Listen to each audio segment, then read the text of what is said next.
खबर भोपाल से है, जहां पंचायत विभाग में गड़बड़ी का आरोप लगा है। कांग्रेस ने बिना टेंडर काम देने का आरोप लगाया है। 10% सेवा शुल्क के जरिए संस्था का चयन किया गया। कांग्रेस का यह आरोप लगातार सामने आया है। उन्होंने ये भी कहा कि खुली निविदा से 2 से 3% सेवा शुल्क में हो जाता है काम। कांग्रेस ने ई टेंडर प्रक्रिया का पालन करने की मांग की है। खबर भोपाल से है, जहां पंचायत विभाग में गड़बड़ी का आरोप सामने आया है।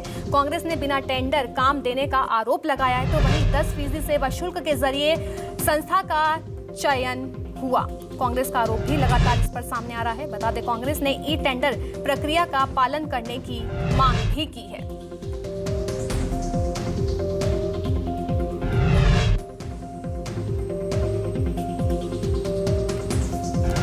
भोपाल से जब पंचायत विभाग में गड़बड़ी का आरोप सामने आया है, कांग्रेस ने बिना टेंडर काम देने का आरोप लगाया है, तो वहीं 10% सेवा शुल्क के जरिए संस्था का चयन हुआ। कांग्रेस का बयान सामने आया। ये भी कहा कांग्रेस ने खुली निविदा से 2 से 3% सेवा शुल्क में काम हो जाता है। मध्य प्रदेश सरकार के पंचायत एवं ग्रामीण विकास विभाग ने 18 करोड़ का कर दिया भर्ती घोटाला। जहां एक और बेरोजगार, लाखों बेरोजगार अपनी रोजगार की उम्मीद लगाए बैठे हैं, वहीं प्रदेश सरकार रोजगार देने के लिए आउटसोर्स टेंडर प्रक्रिया में ई टेंडर का पालन नहीं करते हुए सेडमैप नाम की कंपनी को बिना किसी नियम कानून के 18 करोड़ का काम दे दिया। हम प्रदेश के मुख्यमंत्री आदरणीय शिवराज सिंह चौहान जी एवं पंचायत एवं ग्रामीण विकास के मंत्री महेंद्र सिंह सिसोदिया जी से मांग करते हैं कि वो तत्काल इस प्रक्रिया को निरस्त करे और ई टेंडर प्रक्रिया को अपनाते हुए बेरोजगारों को न्याय दिलाए। खबर भोपाल से है, जहां पंचायत विभाग में गड़बड़ी का आरोप सामने आया है। कांग्रेस ने बिना टेंडर काम देने का आरोप भी लगाया है। 10% सेवा शुल्क के जरिए संस्था का चयन हुआ था। कांग्रेस का आरोप ये सामने आया है। उन्होंने ये भी कहा खुली निविदा से 2 से 3% सेवा शुल्क में काम हो जाता था, तो वहीं कांग्रेस ने ई टेंडर प्रक्रिया का पालन करने की मांग की है।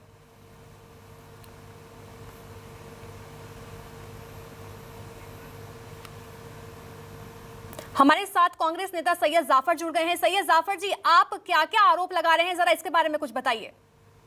देखिए, मध्य प्रदेश का पंचायत एवं ग्रामीण विकास विभाग है।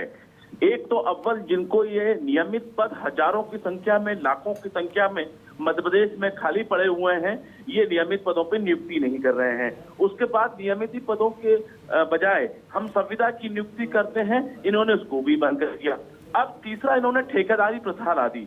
आउटसोर्स के तहत ये लोगों की नियुक्ति कर रहे हैं। मध्य प्रदेश में लगभग 1100 लोगों को रोजगार देना है। अब उस आउटसोर्स देने की भी एक प्रक्रिया है। आउटसोर्स देने के लिए एजेंसी बनाने के भी नियम और कानून है। नियम और कानून ये कहते हैं कि अगर किसी भी एजेंसी को आपको काम देना है तो उसके लिए आपको ई टेंडर बुलाना पड़ेगा, और टेंडर में जितनी कंपनियां आती हैं उनकी पूरी पात्रता को चेक करने के बाद उस टेंडर को उनको देना है। लेकिन मध्य प्रदेश सरकार के पंचायत एवं ग्रामीण विकास विभाग ने ऐसा नहीं किया और सीधे तौर पर सेडमैप नाम की कंपनी को यह काम दे दिया। और इसमें सबसे दिलचस्प पहलू यह है कि जितने भी अभी आउटसोर्स के टेंडर मध्य प्रदेश के सरकारी महकमे में हो रहे हैं, उसमें मात्र 2 से 3% की सेवा शुल्क पे हो रहे हैं। लेकिन जब इन्होंने बिना टेंडर के इनको दे दिया तो 10% की सेवा शुल्क पे दिया। इससे साफ जाहिर होता है कि इसमें करोड़ों का भ्रष्टाचार हुआ है। दूसरा महत्वपूर्ण बात, जब किसी संस्था को आप गैर संवैधानिक तरीके से कोई काम देते हैं तो यह संस्था मध्य प्रदेश के अंदर 1100 लोगों की नौकरी लगाने के लिए अवैधानिक तरीके से। रुकिए, इसी बीच हमारे साथ बीजेपी से राकेश शर्मा जी जुड़ गए हैं। राकेश जी, कांग्रेस आरोप लगा रही है कि पंचायत विभाग में गड़बड़ी का आरोप लगाया जा रहा है, इस पर आप क्या कहेंगे? देखिए, कांग्रेस का काम ही है आरोप लगाना। मध्य प्रदेश में लगातार जो युवा हैं उनको रोजगार दिया जा रहा है, इसमें भी 1100 लोगों को रोजगार प्राप्त होता। जिस विषय को कांग्रेस के प्रवक्ता ने रखा है वो माननीय मंत्री जी की उस पर विषय पे भी बाइट आ गई। उन्होंने कहा है कि हम इस मामले को दिखवाते हैं, अगर कहीं कोई कमी पेशी होगी उसको दूर किया जाएगा। मेरा ये कहना है कि मध्य प्रदेश में जब 15 माह की कमलनाथ की सरकार थी तो मध्य प्रदेश लूट का अड्डा बन गया था। तो अब कांग्रेस के प्रवक्ताओं को हर तरफ वही नजर आने लगा है। आज 1100 युवाओं को रोजगार मिल रहा है, कांग्रेस के पेट में दर्द हो रहा है, कांग्रेस को तकलीफ हो रही है। मेरा तो जफर जी से पूछना है, स्पष्ट रूप से पूछना है कि जो कमलनाथ जी की सरकार थी, जब उस समय जो बल्लभ भवन में जो खेल चलते थे उसके बारे में भी जफर जी कभी कभी बोल दिया करें। अभी बोल देता हूँ, अभी जवाब दूं आपको, खेल के बारे में सुनेंगे।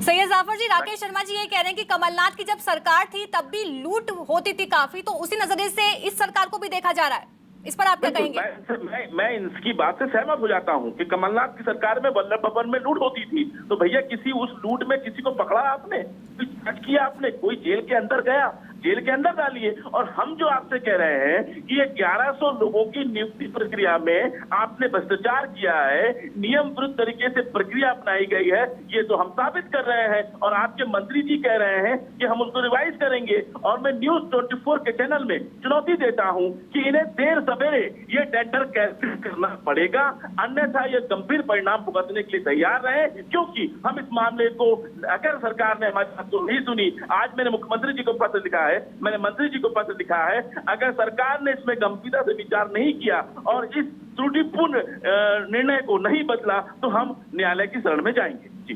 जी बहुत बहुत शुक्रिया सैयद जाफर जी और राकेश शर्मा जी हमारे साथ जुड़ने के लिए।